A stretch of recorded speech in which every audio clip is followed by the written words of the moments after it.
ധർമ്മടം ഗ്രാമപഞ്ചായത്തിനെ മാലിന്യമുക്ത ഹരിത പഞ്ചായത്തായും അതിദാരിദ്ര്യമുക്ത പഞ്ചായത്തായും രജിസ്ട്രേഷൻ വകുപ്പ് മന്ത്രി രാമേന്ദ്രൻ കടന്നപ്പള്ളി പ്രഖ്യാപിച്ചു. നവകേരള സൃഷ്ടിക്കായി മാലിന്യമുക്ത സമൂഹം എന്ന ലക്ഷ്യത്തിലേക്ക് മുന്നേറാൻ സാധിക്കണമെന്നും അതിനായി കൂട്ടായ പരിശ്രമം ആവശ്യമാണെന്നും മന്ത്രി പറഞ്ഞു. ലൈഫ് ഭവന പദ്ധതിയിൽ പൂർത്തിയാക്കിയ 39 വീടുകളുടെ താക്കോൽ വിതരണം നിർവഹിച്ച് സംസാരിക്കുകയായിരുന്നു അദ്ദേഹം.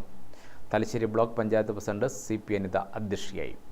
അതിദാരിദ്ര്യ വിമോചന പ്രഖ്യാപനം ഇന്ന് കാലത്തെ ഞാൻ KV സുമേഷിൻ്റെ അഴീക്കോട് നിയോജകമണ്ഡലത്തിലെ 2 പഞ്ചായത്തുകളിൽ പ്രഖ്യാപനം നടത്തി.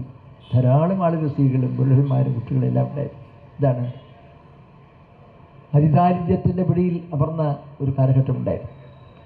അതെല്ലാം തന്നെ നമ്മുടെ നിർമ്മാർജ്ജനം കഴിയും. ഇങ്ങനെ വാക്കുകൊണ്ടല്ല, പ്രസ്താവന കൊണ്ടല്ല, ഈ സംസ്ഥാന സർക്കാരിൻ്റെ ആത്മാർത്ഥമായ നിരന്തരമായ ഇടപെടലുകൾ ദാരിദ്ര്യ നിർമ്മാർജ്ജനം ഒരു ജീവിതവ്രതമായി സ്വീകരിച്ചുകൊണ്ട് അതിനാവശ്യമായ നടപടിക്രമങ്ങളും പ്രവർത്തനങ്ങളും പ്രാവർത്തികമാക്കാൻ കഴിഞ്ഞു ഈ സംസ്ഥാന സർക്കാർ.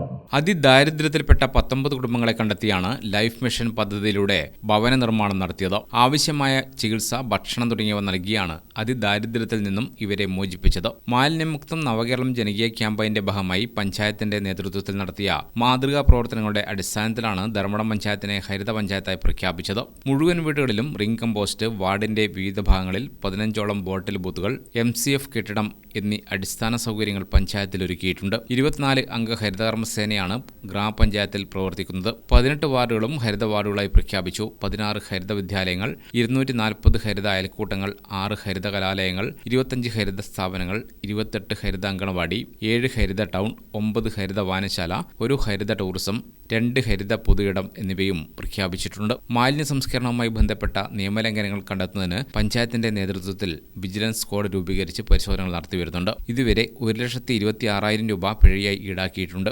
രാത്രികാലങ്ങളിലെ നിയമലംഘനങ്ങൾ കണ്ടെത്തുന്നതിന് പഞ്ചായത്തിന്റെ നേതൃത്വത്തിൽ ഉദ്യോഗസ്ഥരടങ്ങുന്ന നൈറ്റ് സ്ക്വാഡും പ്രവർത്തിച്ചു വരുന്നു. ധർമ്മടം പഞ്ചായത്ത് പ്രസിഡന്റ് NK രവി, കണ്ണൂർ ജില്ലാ panchayat member Konki Raveendran, Thalassery block panchayat member K Seema, Dharmadam grama panchayat vice president K Sheeja, ശുചിത്വ mission resource person P Ashokan, Jayaprakash Panthakka, panchayat ആസൂത്രണ സമിതി ഉപാധ്യക്ഷൻ PM Prabhakaran, ASAP Palayad principal R Ayyappan, Dharmadam police station SHO Ratheesh Thiruvathipeedika, Dharmadam grama panchayat secretary S Muhammad Shaji എന്നിവർ പങ്കെടുത്തു. ഗ്രാമിക ന്യൂസ്, തലശ്ശേരി.